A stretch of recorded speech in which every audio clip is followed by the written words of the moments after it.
काली काली माता आदि अनादि शक्ति हैं, जिनका कोई आदि नहीं और जिनका कोई अंत नहीं।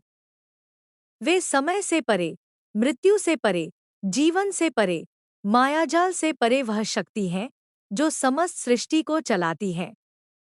जब ब्रह्मांड शून्य में विलीन हो जाता है तब भी काली माता अपने रूप में विद्यमान रहती हैं। उनका रूप गहन अंधकार की तरह है, लेकिन यह अंधकार विनाशकारी नहीं बल्कि जन्मदात्री है। जिस प्रकार बीज अंधकार में अंकुरित होता है, उसी प्रकार जीवन का बीज काली माता के गर्भ में पलता है। काली माता केवल भयभीत करने वाली नहीं, बल्कि करुणा और प्रेम का सागर भी है। वे अपनी संतानों को बचाने के लिए क्रोध का रूप धारण करती हैं और असुरों का संहार करती हैं।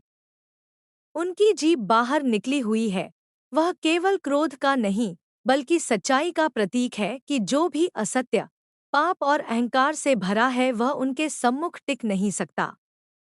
उनके हाथों में खड्ग और असुर का कटा हुआ मस्तक दर्शाता है कि वे केवल शत्रु का ही नहीं, बल्कि भक्तों के भीतर बसे अहंकार, वासनाओं और मोह का भी अंत करती हैं। वे सृष्टि की ऊर्जा हैं, वही जन्म देती हैं और वही अंत करती हैं। संसार में जो भी गति है, वह काली माता की ही शक्ति से है। वे काल का रूप हैं और काल से भी परे हैं। भक्त जब उनका स्मरण करते हैं तो उन्हें केवल सुरक्षा ही नहीं मिलती बल्कि आत्मा की गहराइयों में शांति का अनुभव होता है। उनके नाम का जाप करने से भय दूर होता है, मन स्थिर होता है और भीतर छिपी शक्ति जागृत होती है। काली माता अपने बच्चों को कभी निराश नहीं करती। जो सच्चे मन से उन्हें पुकारता है, उसकी पुकार वे अवश्य सुनती हैं। वे माँ हैं और माँ अपने बच्चों की रक्षा के लिए सदैव तत्पर रहती है। काली माता की कथा यह बताती है कि जब देवता और ऋषिमुनि असुरों के अत्याचार से त्रस्त हुए, तब देवी ने काली रूप धारण किया। उनके क्रोध से असुरों का नाश हुआ और धरती पर शांति स्थापित हुई। जब महिषासुर जैसे बलशाली असुर ने ब्रह्मांड को आतंकित किया, तब देवी ने उसे भी परास्त किया। जब रक्तबीज नामक असुर का संहार किसी के लिए संभव न था क्योंकि उसकी हर एक बूंद से नया रक्तबीज उत्पन्न हो जाता था, तब के स्वर वे हैं जो समय की सीमाओं को तोड़ते हैं, जो साधक के हृदय में अंधकार को चीरते हैं और प्रकाश की ज्योति जगाते हैं। वे शब्द जो किसी पुस्तक में नहीं मिलते, वे केवल आत्मा की गहराई में सुने जाते हैं। जब कोई साधक नतमस्तक होकर माँ से प्रार्थना करता है, जब उसके भीतर का समर्पण संपूर्ण हो जाता है, तभी माँ अपने वचन देती हैं। वे वचन सरल भी हैं और गूढ़ भी। माँ कहती हैं कि जो मुझे सच्चे मन से पुकारता है, मैं उसके पास तुरंत पहुँचती हूँ। मैं किसी आडंबर की प्रतीक्षा नहीं करती। मैं किसी बाहरी विधि विधान से बंधी नहीं हूँ। मैं तो केवल भाव देखती हूँ। अगर तुम्हारे आंसू सच्चे हैं, अगर तुम्हारा हृदय पवित्र है, तो मैं उसी क्षण तुम्हें अपने आलिंगन में ले लेती हूँ। संसार में कितना भी भय क्यों न हो, कितना भी अंधकार क्यों न छा जाए, जब तक मेरे बच्चे मुझे पुकारते रहेंगे, मैं कभी उन्हें अकेला नहीं छोड़ूंगी। मैं वही शक्ति हूँ जो मृत्यु से भी परे है। मैं वही चेतना हूँ जो जीवन को दिशा देती है। माँ कहती है कि जब तुम संघर्ष से थक जाओ, जब तुम्हें लगे कि कोई सहारा नहीं है, तो याद रखना कि मैं ही तुम्हारी शक्ति हूँ। तुम्हारे भीतर जो साहस है, वह मेरा ही अंश है। तुम्हारी सांसों में जो जीवन धड़कता है, वह मेरा ही संचार है। मुझे बाहर मत ढूंढो, मुझे अपने भीतर महसूस करो। मैं हर धड़कन में हूँ, हर विचार में हूँ, हर श्वास में हूँ। तुम मेरे हो और मैं तुम्हारी हूँ। यह संबंध जन्म जन्मांतर का है। न इसे कोई काट सकता है, न कोई बदल सकता है। माँ के शब्द साधक को समझाते हैं कि भय से कभी मत घबराओ। भय केवल एक माया है। जैसे अंधकार का कोई अस्तित्व नहीं, वैसे ही भय का भी वास्तविक अस्तित्व नहीं। जब तुम दीपक जलाते हो तो अंधकार गायब हो जाता है। जब तुम श्रद्धा और भक्ति जगाते हो तो भय भी मिट जाता है। माँ कहती है कि जब तक तुम डरते रहोगे, तब तक बंधन में रहोगे। लेकिन जिस क्षण तुम निर्भय हो जाओगे, उसी क्षण मुक्ति का द्वार खुल जाएगा। माँ के वचन यह भी बताते हैं कि संसार में कोई भी कर्म व्यर्थ नहीं जाता। हर विचार, हर शब्द, हर कार्य का प्रभाव होता है। अगर तुम शुभ सोचोगे, शुभ करोगे, तो शुभ ही मिलेगा। अगर तुम अशुभ करोगे, तो परिणाम भी वैसा ही होगा। मैं न्याय की मूर्ति हूँ। मैं किसी के साथ अन्याय नहीं होने देती।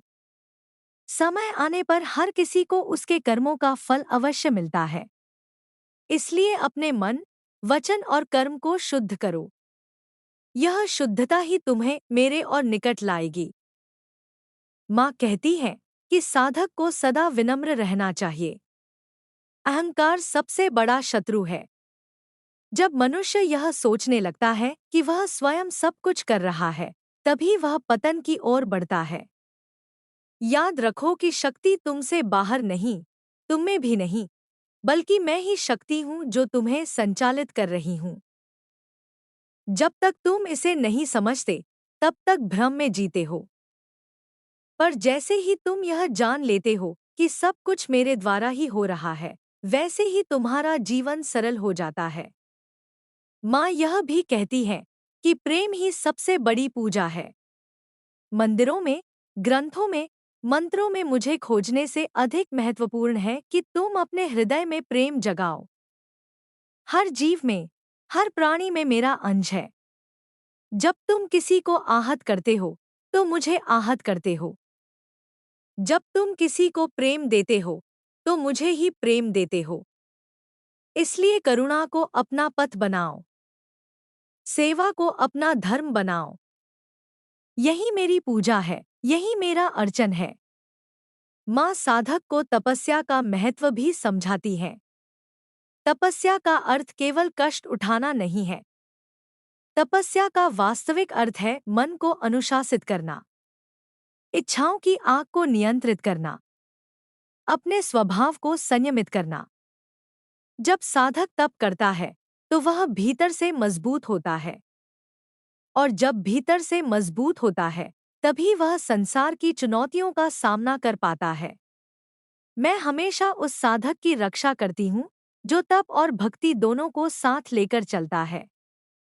माँ कहती है कि संसार में जो भी कठिनाइयाँ आती हैं, वे तुम्हें तोड़ने नहीं, बल्कि तुम्हें गढ़ने आती हैं।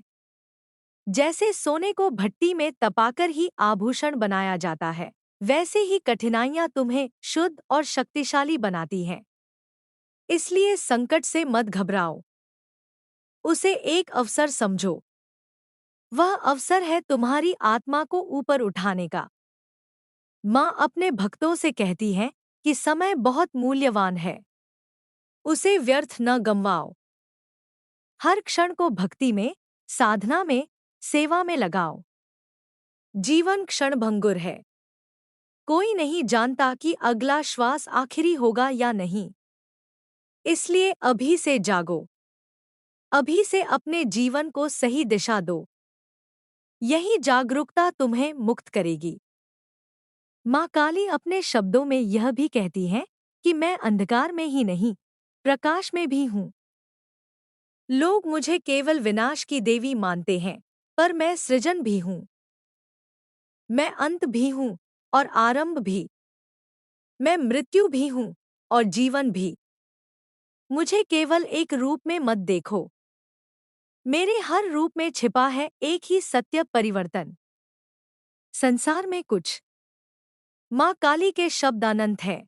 उनके वचन साधक के हृदय को झकझोरते हैं और आत्मा को जागृत करते हैं। वे शब्द जो साधना की अग्नि में तपकर ही समझे जाते हैं, वही आत्मा को मुक्त करते हैं। माँ कहती है कि जब तक तुम बाहरी दुनिया में उलझे रहोगे, तब तक तुम्हें शांति नहीं मिलेगी। जब तक तुम्हारा मन इच्छाओं से भरा है, तब तक तुम्हें मुक्ति नहीं मिलेगी। जो साधक अपने भीतर झांकता है, वही मुझे पाता है। मैं किसी दूर आकाश में नहीं, मैं तो तुम्हारे भीतर ही विराजमान हूँ। तुम्हारा मन जब शांत होता है, तुम्हारा हृदय जब निर्मल होता है, तब मैं स्वयं प्रकट होती हूँ। माँ कहती है कि लोग मुझसे भयभीत होते हैं क्योंकि वे मेरे रूप को समझ नहीं पाते। मेरा रूप भयंकर है क्योंकि मैं अज्ञान का विनाश करती हूँ। मैं असुरों का संहार करती हूँ। मैं उस अंधकार को मिटाती हूँ जिसे लोग पकड़ कर बैठे हैं। लेकिन मेरे भक्त के लिए मैं माँ हूँ, करुणामयी, स्नेहमयी, दयामयी। मेरे लिए हर भक्त मेरा बच्चा है। वह चाहे कैसा भी हो, चाहे कितना भी भटका हुआ हो, अगर वह एक बार सच्चे भाव से मुझे पुकार ले, तो मैं दौड़ी चली आती हूँ। माँ कहती हैं कि जीवन का हर अनुभव तुम्हें आगे बढ़ाने के लिए है। सुख और दुख दोनों तुम्हें कुछ सिखाते हैं। सुख तुम्हें आनंद देता है, पर दुख तुम्हें मजबूत बनाता है। अगर केवल सुख ही मिलता, तो तुम कभी प्रगति नहीं कर पाते। इसलिए दुख को शत्रु मत समझो।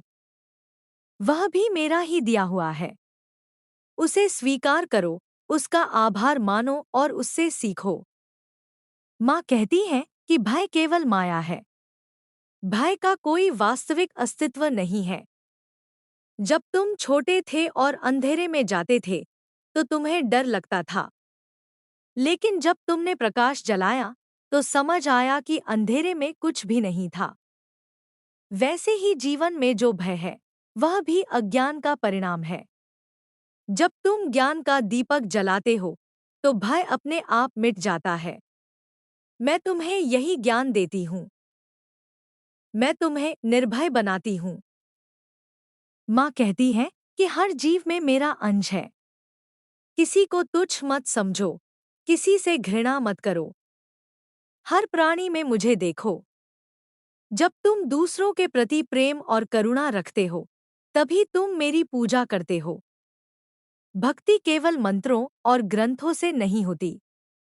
भक्ति तब होती है जब तुम्हारे हृदय में प्रेम होता है। जब तुम सेवा करते हो, जब तुम किसी दुखी की मदद करते हो, तब तुम सचमुच मेरी आराधना करते हो। माँ कहती है कि साधक को तपस्या करनी चाहिए।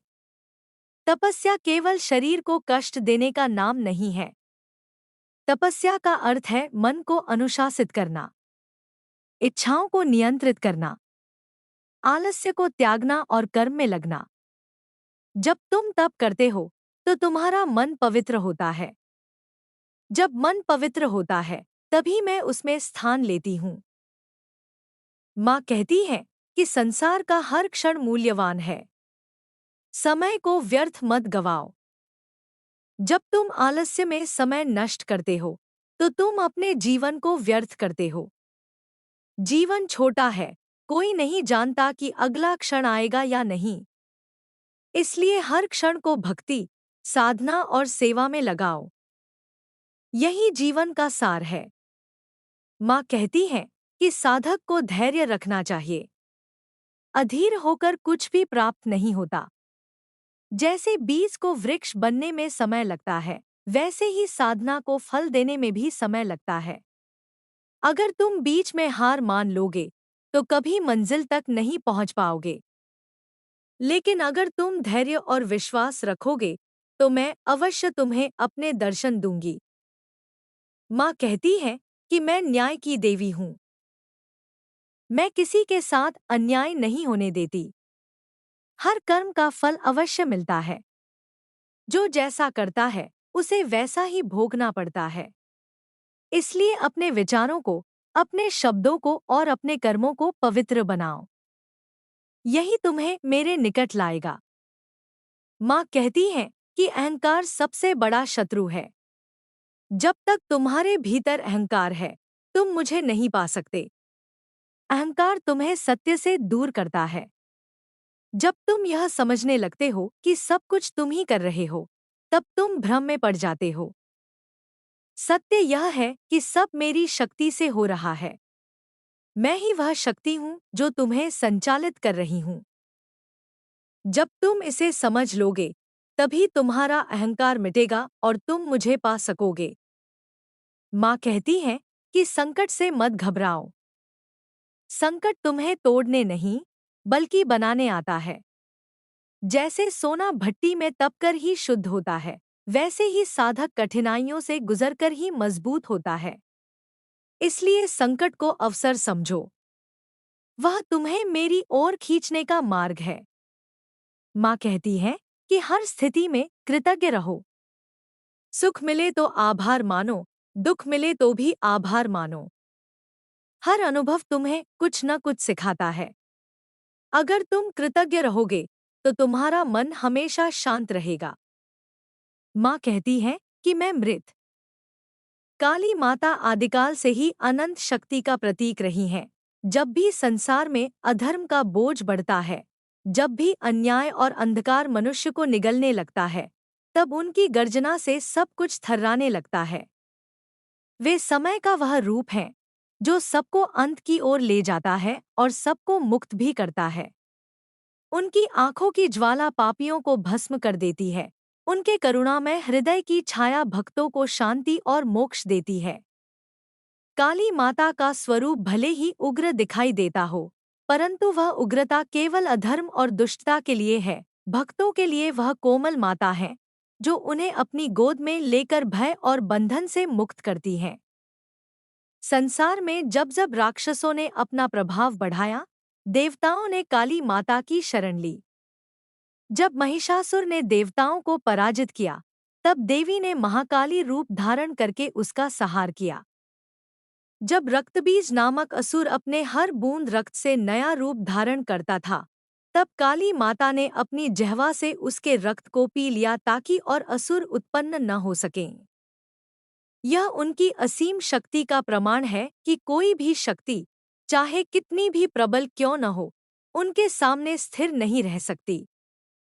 भक्तजन जब उनका स्मरण करते हैं, तो वे न केवल बाहरी शत्रुओं से बल्कि आंतरिक शत्रुओं से भी मुक्ति पाते हैं। मन में छिपा लोभ, क्रोध, मोह, अहंकार, वासना ये सब असली राक्षस हैं, और काली माता का ध्यान करने से ये सब जलकर राख हो जाते हैं। उनके चरणों में समर्पित होने से आत्मा को वह अनुभव मिलता है जो शब्दों में व्यक्त करना कठिन है। अंधकार मिटता है, भय समाप्त होता है और एक असीम शक्ति का संचार होता है। काली माता समय का प्रतीक है। काल से ही काली नाम की उत्पत्ति मानी जाती है। वह शक्ति है जो समय को नियंत्रित करती है, जन्म और मृत्यु के चक्र पर जिनका अधिकार है। मनुष्य चाहे कितना भी बलवान हो, चाहे कितना भी धनवान हो, अंततः समय के अधीन है। लेकिन जो काली माता की शरण में जाता है, वह समय के बंधन से परे हो जाता है। उसकी आत्मा अमरत्व को प्राप्त करती है और वह मोक्ष की ओर अग्रसर हो जाता है। काली माता की पूजा केवल भौतिक सुखों की प्राप्ति के लिए नहीं की जाती। उनकी उपासना का सबसे बड़ा फल है आत्ममुक्ति। जब भक्त पूर्ण निष्ठा से उनका ध्यान करता है, तो उसे यह बोध होता है कि संसार केवल एक माया है और सच्चा सुख केवल माता के चरणों में है। वह अपने जीवन के हर कष्ट को एक लीला समझकर स्वीकार करता है और उसमें भी माता का वरदहस्त अनुभव करता है। काली माता के भव्य मंदिरों में जब घंटे और शंख बजते हैं, जब ढाक की गूंज होती है, तब भक्तमंडली का हृदय थर्राने लगता है। दीपों की रोशनी में उनका स्वरूप अलौकिक प्रतीत होता है। उनके गले में असुरों की खोपड़ियों की माला और हाथों में रक्त से सनी तलवार भयावह लगती है, पर भक्त जानता है कि वह भय केवल दुष्टों के लिए है।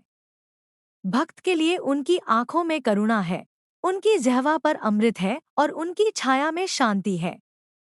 काली माता की कथा केवल ग्रंथों तक सीमित नहीं है, बल्कि हर उस मनुष्य की जीवन गाथा है जिसने संकट के समय उनका आह्वान किया है और मुक्ति पाई है। अनगिनत संतों और भक्तों ने उनके चरणों में साधना की और सिद्धियां प्राप्त की। रामकृष्ण परमहंस ने काली माता को साक्षात देखा और उनका सान्निध्य पाया।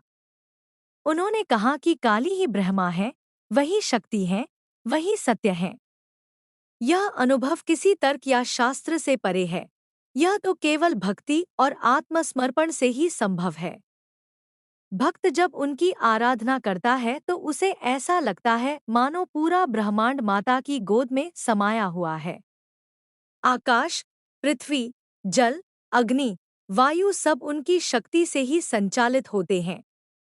वह न केवल संहार की देवी हैं, बल्कि सृजन और पालन की शक्ति भी उनमें निहित है। उनका उग्र रूप केवल एक पक्ष है। दूसरा पक्ष है करुणामय जगत जननी, जो अन्नपूर्णा बनकर सबको भोजन देती हैं, सरस्वती बनकर ज्ञान देती हैं और लक्ष्मी बनकर सुख और वैभव प्रदान करती हैं। भक्तों के लिए काली माता वह ज्योति है जो अंधकार को मिटाती है।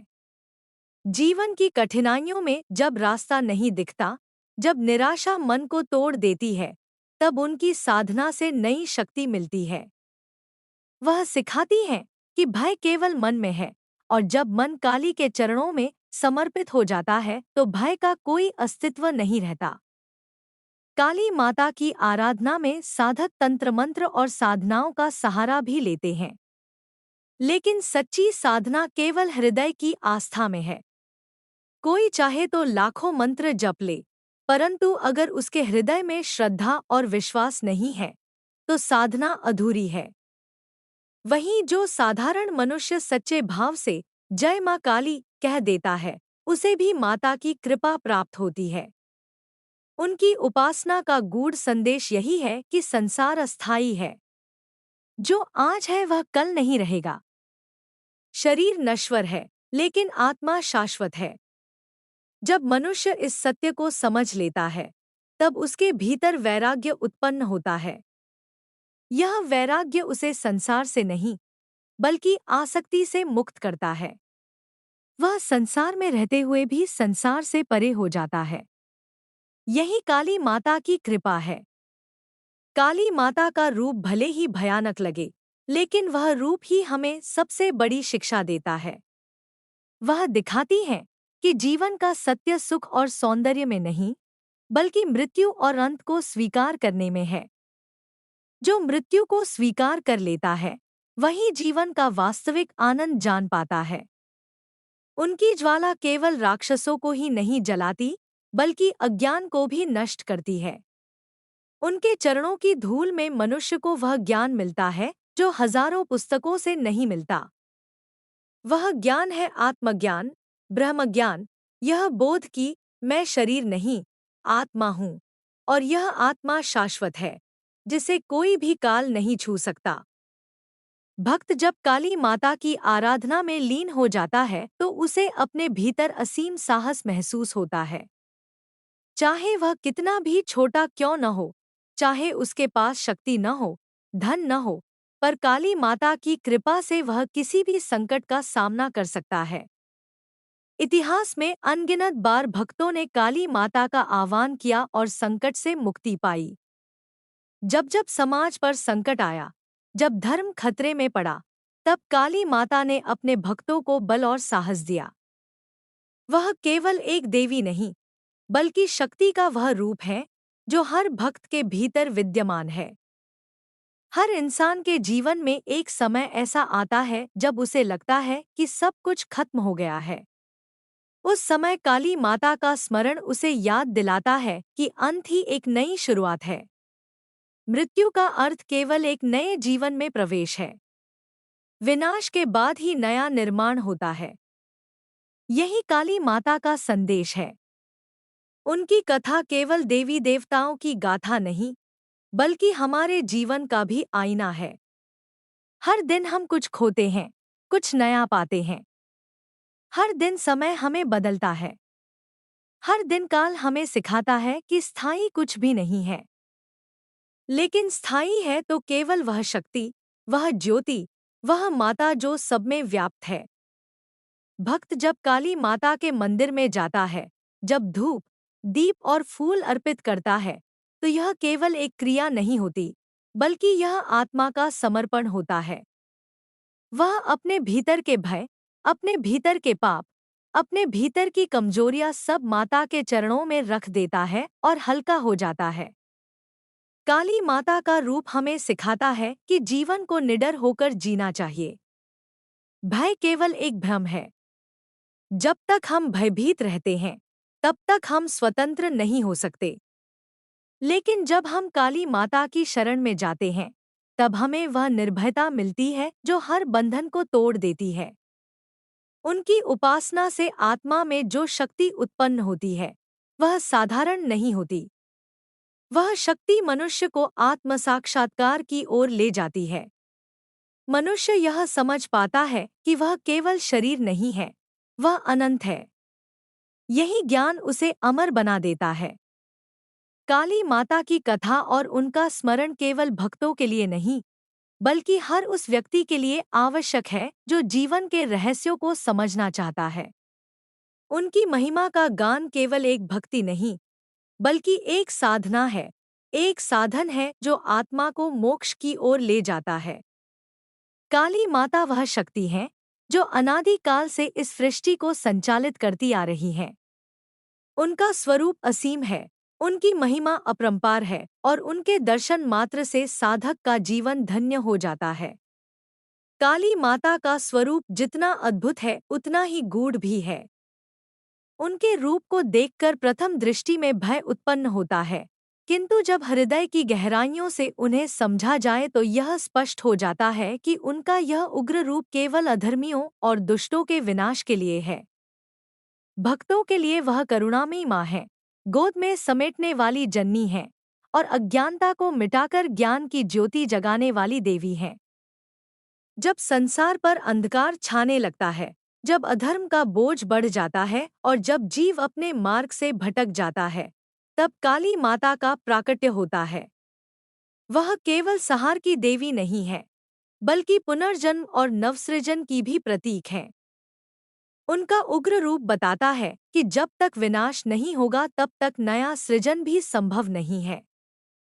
काली माता समय की अधिष्ठात्री है।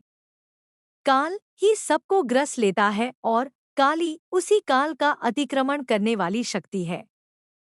वह जन्म और मृत्यु के चक्र पर अधिकार रखती हैं और उनकी कृपा से ही जीव इस चक्र से मुक्त होकर मोक्ष प्राप्त करता है। काली माता का स्वरूप भक्तों को यह सिखाता है कि संसार में किसी भी वस्तु को स्थायी न समझो। शरीर नश्वर है, धन संपत्ति क्षणभंगुर है, सुख दुख आते जाते रहते हैं। स्थायी है तो केवल आत्मा, और वह आत्मा उसी शक्ति का अंश है जिसे हम काली कहते हैं। इसलिए जब भक्त अपने अहंकार को त्याग कर माता के चरणों में समर्पित होता है तो उसे सच्चे आत्मज्ञान की प्राप्ति होती है। काली माता का स्वरूप अनेक ग्रंथों में वर्णित है। उनके 4 हाथ हैं। एक हाथ में वह तलवार धारण करती है जो अधर्म का नाश करती है। दूसरे हाथ में असुर का कटा हुआ सिर है जो बुराई पर विजय का प्रतीक है। उनके अन्य 2 हाथ अभय और वरद मुद्रा में हैं, जिससे वह अपने भक्तों को निडर होने और आशीर्वाद देने का संदेश देती हैं। उनके गले में खोपड़ियों की माला और कमर में कटी हुई भुजाओं का करधनी है। उनके स्वरूप की यह भयानकता दुष्टों को डराती है, किंतु भक्त उनके इस रूप में भी मातृत्व और करुणा का अनुभव करते हैं। उनकी जिह्वा बाहर निकली हुई है। इस जिह्वा का रहस्य भी गहन है। रक्तबीज नामक असुर का वध करते समय जब उसके शरीर से रक्त की हर बूंद जमीन पर गिरकर नए असुर का रूप लेने लगी, तब काली